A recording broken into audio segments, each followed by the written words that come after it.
to the meter reads 9,999. Oh, we recording? Marshall Mathers is better known as the multi-platinum selling American rapper and producer Eminem. As someone who's been working his ass off to entertain all of us for a better part of almost 3 decades now, M has become one of the most consistently high-paid entertainers in the entire world, with an estimated net worth said to be in the $230 million range, according to sites like Celebrity Net Worth. So how is he worth so damn much? Well, it's not for a lack of trying to spend it. Yes, M has all the necessities, like his $1.4 million home base in his native state of Michigan, where he's lived for over 20 years. And as a self-confessed collector, M has also spent a small sum of his fortune on cars capable of reaching breakneck speeds. But he's also willing to drop a small fortune on some truly geek-tacular collectibles, like the very first appearance of Spider-Man worth $1 million, as well as $500 on a throwback rap album cassette tape that he's been searching for years. Okay, $500 may not sound like much, but when you're dropping half a grand on a now defunct medium like a cassette tape, it's a bit of a flex, no doubt about it. Unlike a whole bunch of other rappers like, say, Dre, Jay-Z, or even some rappers like Drake, Eminem has largely kept his earning potential tied closely to his music career, and when he's actively touring in support of an album, he can make as much as $50 million in a given year. Of course, that isn't to say that M isn't diversified at all. Not only does he own Shady Records with a stable of talent all his own, but he's also established his own radio station, Shade 45. So now that we've got the overview, let's dive into the details of the rich life of the real Slim Shady, also known as Eminem.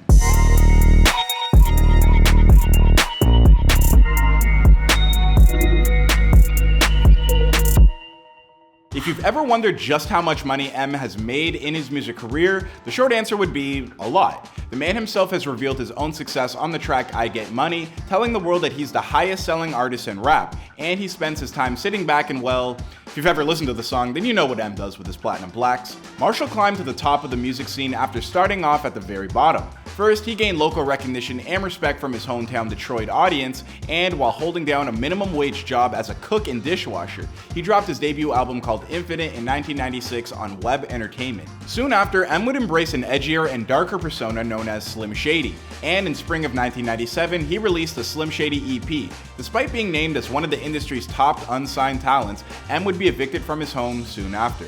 That's when he decided to travel to LA to take part in the Rap Olympics. His performance there would earn him second place, but more importantly, it would also lead him to his first recording contract. Man, and I lost. And then this kid, Dean Geislinger, walks up to me and he's like, "Yo, man, you got one of those CDs?" And I was like, "Yeah." I didn't know that Dean worked with Jimmy Iovine.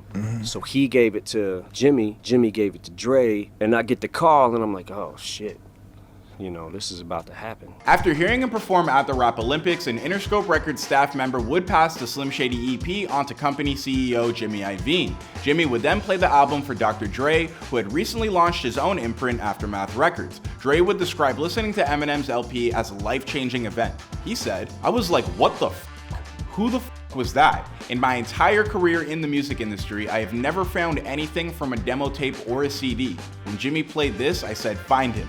Now." Eminem was soon after secured by Aftermath Entertainment, where he re-released the Slim Shady EP as the Slim Shady LP, with Dr. Dre as the executive producer. The album became an instant commercial success. Not only would it go 4 times platinum, but it would also earn Eminem a Grammy for the best rap album. The Grammy goes to, whoa, Mr. Controversy, Eminem. Eminem, yes!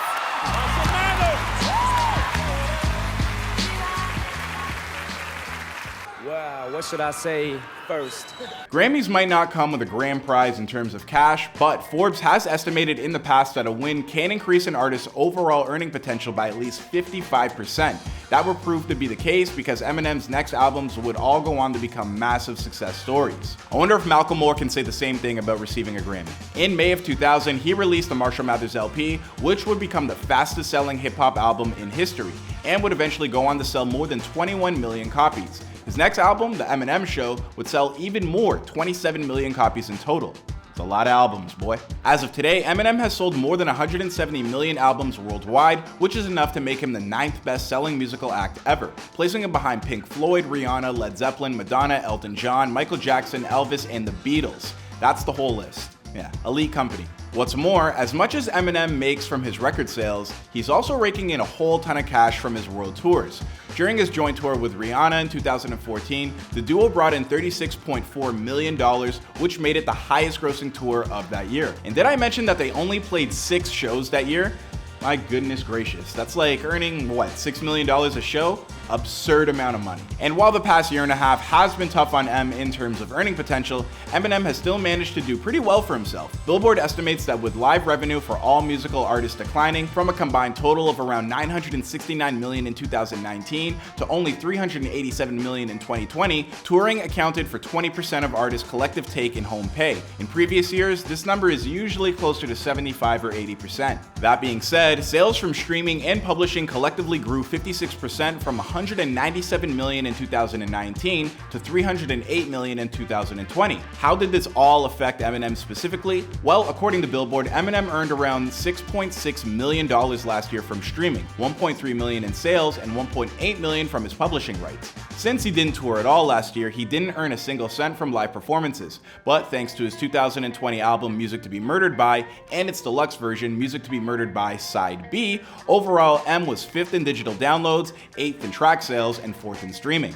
Eminem has released a total of 289 songs according to Spin and during the course of his career, and has earned at least $380 million from a combined record sales, touring, and merchandise. Before we move on from his music career, it should also be said that Eminem set up his own record label in 1999 called Shady Records, as an imprint under Aftermath Records. M kept close ties with Dre, and the first act he ever signed under his own label was D12, a group of rappers from Detroit who M would eventually join the ranks of himself. Another one of his big-time acts was rapper 50 Cent, who Eminem met in 2002. Having heard some of 50's mixtapes, M was eager to sign this up-and-coming star, and 50's eventual debut album, Get Rich or Die Trying, would go on to sell more than 14 million copies worldwide, all of which Eminem would have seen a percentage of, probably in the 10 to 15% range. Once a rapper has made it, a whole bunch of them like to stretch their entrepreneurial wings and launch some side hustles. For the most part, Eminem has resisted doing such a thing, but his biggest investment has definitely been his Sirius XM radio station Shade 45. This is a completely uncensored hip-hop platform that offers no filters or restrictions. It's good to be here on Shade 45. What does this mean? What does this mean? For one, this means I work for Eminem now. Give it a round of applause for that. Hey! Yo, I'm calling to talk to Sway. This me, M. What up, baby? Hey, what up, pimpin'? What's cracking? Oh, man, I'm fair for a square trying to make $1 out of 15 cents, man. It's unclear exactly how much money this station would earn M, but let's not forget that it would also cost a pretty penny to run, considering it's also been around for a while, and that its lead show, Sway in the Morning, is so well regarded, this platform likely earns M's millions over the course of a year. After going through the majority of his career, you're probably wondering when Eminem has time for himself. Well, honestly, it probably doesn't happen all that often, but when it does, M likes to sit back and kick up his feet at his hometown in Clinton Township, Michigan. Eminem bought this property back in 2000 and spent $1.4 million on it at the time. Today, the 8,900 square foot home is probably worth a lot more than that, but M has never shown any consideration to move on. Outside of his habits of collecting, M really doesn't spend that much money. But he is a gearhead, so when it comes to car shopping, he spares no expense. He's said to own around a dozen cars total, and that includes a $150,000 Aston Martin V8 Phantom, which can reach 60 miles per hour in just 3 seconds. He's also reported to own a 575 Ferrari, which is also just one of 2,000 ever manufactured.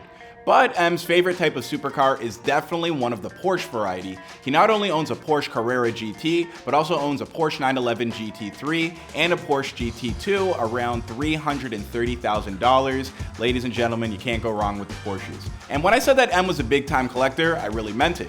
While visiting the clubhouse recently, he told them that he's been collecting everything from comic books to baseball cards to toys, as well as every rap album on cassette he can possibly get his hands on. Look at those beautiful bricks behind you. Look at the foundation of music that's stacked up behind you. Look at those cassettes. I just started again. It took me about 3 years to get what I got right now, because some tapes are just harder to find than others. And recently, he found one of his most prized possessions, an unopened copy of Nas's 1994 Illmatic. Now, how much of a hip-hop head you gotta be to want a cassette tape of Illmatic? I don't know, it is Eminem after all. M dropped around $600 on this bad boy, which may not sound like a lot, but when it's the last time you considered spending a single penny on a cassette tape. Exactly, that's what I thought. Finally, as I hinted at only a moment ago, M is also a huge comic book geek, and any fan with a well-tuned ear can pick out his constant lyrical references to his longtime passion in his songs. Yes, Eminem has a magnificent comic book collection and probably owns a few notable back issues, but without a doubt, his most expensive one is Amazing Fantasy number 15. You know what this is? Spider-Man? This isn't just like #1 Spider-Man. This is the first time anybody saw Spider-Man. Oh. You have one of the like holy grails of comic books. Yeah. M's copy just so happens to be in mint condition and is worth an estimated $1.3 million. Just a few months ago, the first ever Superman comic sold for $3.2 million, and while Amazing Fantasy isn't as old as that comic is, nearly as many people love Spider-Man as they do Superman, which gives them both, a lot of monetary value. Just to put it lightly. I bet you never thought I'd be ending a look at Eminem with his comic book collection, but that just goes to show you that there are more than meets the eye for every celebrity, even when you think you know everything about them. My name is Clyde Smith, and if you enjoyed this look at the rich life of Eminem, then please like and subscribe, and I'll see you guys in another video.